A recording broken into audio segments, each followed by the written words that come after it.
You know, usually at this point in time in San Francisco, people are running towards pizza and beer. But any questions? No? It was very clear. Everything clear, thank you. I have a question. Yeah, go ahead. Do we need wait for next recession to make a new revolution, or it's already now? Can you repeat the question? Do we need to wait for a new recession to get a new IT revolutions? No, I don't think so.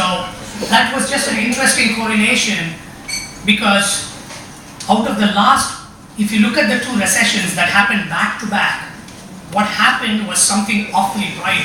You got 4 new technologies that came together and created a perfect storm to create the next. So if there are 3 recessions that happen, one behind the other, I think only good things are going to come out of it. Right? So I think it sounds a little bit philosophical, but you know, if you actually look back, look at the socio-economic. You know, you looked at world's population, you looked at the tsunami of information coming, the movement. So we are all becoming digital hippies. I'll have a digital hair. So New I startup think that's for where the digital world is going. Any other questions? In your opinion, what's going to be the next big technology, like the internet or the TV or the radio, that will change lives like dramatically? Well, you know, I said, you know, we have Internet of Things, which is, right, you know, it's actually a big boring name, right? Yeah, it's too much. And if there are going to be so many unique devices connected to the internet, you know, there needs to be a unique naming scheme. Do you know the unique identifier for Internet of Things? You know what it is called? It's called ID IoT. No, you did. Come on, ID IoT. No. Idea of ID of ID. All right. Anyway, yeah, it was just a joke. Nonetheless, if you understand it later, please laugh. So robotics, huge, right? That's below the stack innovation that's happening. And I think things like human genome sequencing, you know, so that today, carers, we take our cars for maintenance, oil change, but we don't do preventive maintenance on our own body. We go to a doctor after something has gone wrong. Not You know, we've got this whole thing backwards. So with genome sequencing, I think things are going to change. And it took, for the first time to sequence a gene, it took 13 years. You can do it in an hour, right? And you will be able to sequence your gene on your phone very soon. So all that, I think that's DNA sensor. anything that can fundamentally improve the quality of human life. Yeah, I think that's going to happen. You know, I'm very optimistic about the future, and so should you be. So you told us about into your things, and besides lectures, you also play with new technology, right? So how does your house look? How does my house work? Yeah, I mean, you walk into, towards the door, it opens because it knows you are near the door, right? Yeah, I You mean, have a robot. no. For example, home automation. Even today, if you go for, it's not too expensive. AL locks, Lockitron. Nest. You have those proximity-based technologies, but you always want to use multi-factor authentication, right? I mean, it's otherwise someone stealing your phone and walking close to the door. You know, you don't want that. You know, it's something that you have, something that you know, and something that works in combination. There was a company called NYMI, N-Y-N-I. What it does is, it's based on your ECG, right? It takes your ECG and you know, something that you have with you, along with something that you know, a password. But again, it's very, very useful. You know, the 3-factor authentication. So it's happening. You know, connected home, even though it is kind of kludgy right now, it's gonna smoothen out very soon. Question.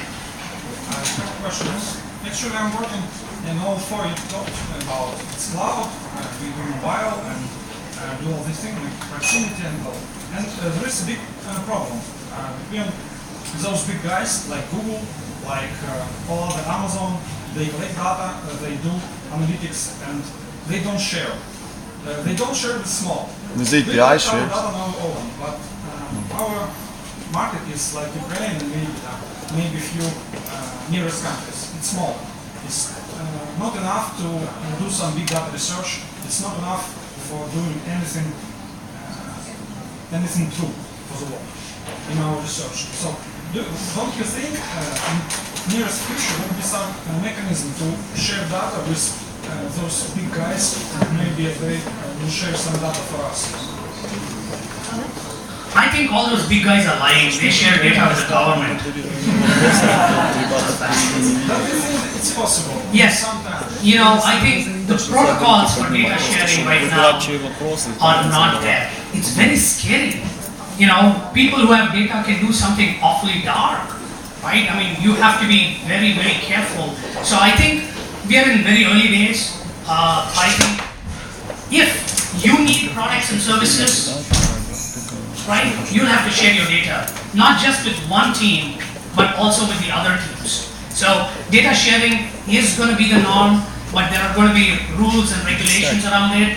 But in the near future, you know, if you're working on a specific industry vertical, for example, there is one of the startups here on Salon.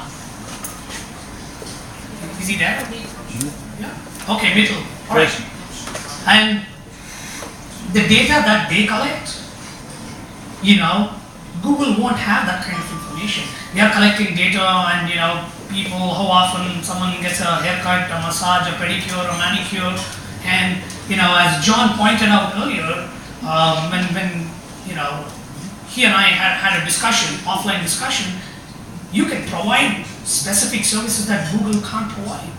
You know, Google is not collecting data about how often I get a haircut. I don't get a haircut. So, you know, I think micro, right? Yeah, and I think if you're focusing specifically on your industry, there's a lot that can be done. If the more and more generic you go, how many of you use Google now? All of them. Oh, but, you know, I don't find it relevant. Half the time it tells me things that I don't want to know because it just is not relevant. So if you collect data which is like broad spectrum, it's almost impossible, at least in today's world, to give meaningful analytics that can do things for you. So you have to be focused on the kind of data that you're looking for. And I really think, you know, there is that white space that you can go after. But tell me more about what you're working on, and maybe, you know, we can talk about it, okay? Okay. All right, next question. Thank you very much for your presentation, very interesting. And the question is about HP that you work for, like with the crisis and HP being pretty much making money around the box company. How did you, as a company, I mean that's your personal HP, manage that thing to transform now, and what you're doing now, and how are your strategy looking like to heading into this Internet of Things? Like what are you going to focus to make money? So if you actually go look at some of the future direction, you know, the company is moving, you know, everybody knows where we are, and it's a transformation that you need to move, you know, not along the horizontal vector, you know, you have to go at the 45-degree angle, and everybody is doing that. Even Microsoft is doing that. You know, all the incumbents have to change. You change or die, right? So investment in software, there are analytics companies that we bought, and that business is doing extremely well. So it's about transforming, and you got to transform or die. I mean, that's the mantra. But good question. Any others? Right, at the back. I have a question about business model, way of monetization of share economy services. What kind of way of monetization would be more preferable for share economy services such like Uber or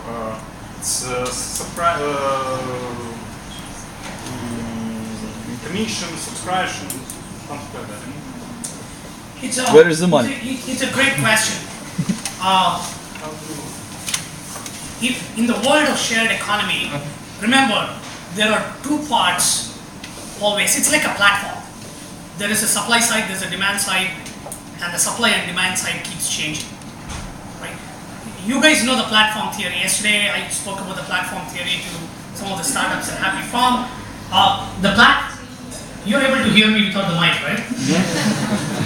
For the whole hour I've been holding the mic in my hand. So, when you talk about, the supply side and demand side, let's take the world of IoT. Let's not talk about Uber for now. Uber, you have a driver side, independent car, driver owner. On the other side, you have the end user, right? It's a platform, and in any platform, there are three exchanges that happen in any platform. First one is information is exchanged. So you can make money on information that is exchanged. Advertisement, for example, is an example of a business model where you make money on information. The second thing in any platform is commerce. For those of you who have used Uber, it's very simple. I basically press a button, it knows where I'm standing, the driver either calls me or picks me up from that place. I sit in the car, I drive to the location, and I walk out. I don't pay any money from my pocket at that time, but it takes from my credit card or my bank, So you can make money on that financial transaction. The second thing that goes through the platform is money. The third thing is goods. There are many digital services where goods go through the platform too. So there's a supply and the demand side. You think Nest, that Google bought. You know how Nest makes money? It's not because that thermostat, which is cute looking, they're making money only on hardware. No, Nest gets money from the electricity company between $20 to $30 per thermostat per year. Did you know that? How many of you knew that? So, I'm sorry? We don't have They haven't done all About that the business models, right?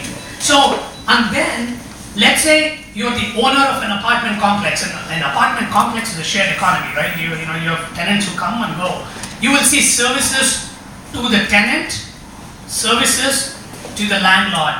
You will always make sure in any sharing economy, there's business models, you're making money on two ends. You're leveraging one from the other, okay?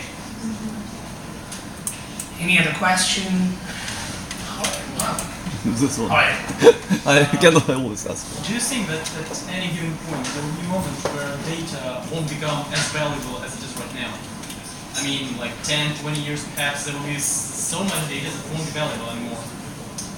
So, there might be redundant data. I mean, you listen to the same song 2 times, or you store it once.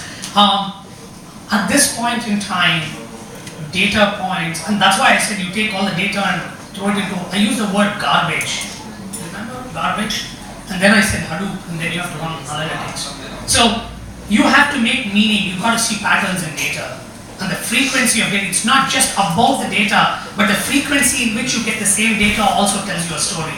So, don't know, I don't know much about, that long in the future. For now, I'm going to make the statement that data is the most valuable natural resource in the world.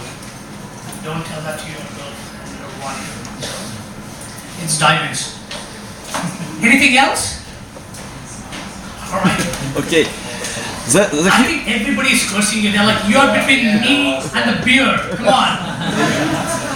Now we have only 7 billions of people, and Internet of Things will be about trillions devices. And how long it take that humans are not necessary anymore?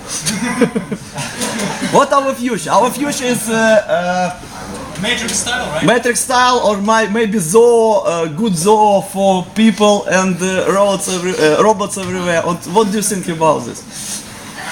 And how long it take to be there? I told him not to drink during the day. Thank you very much.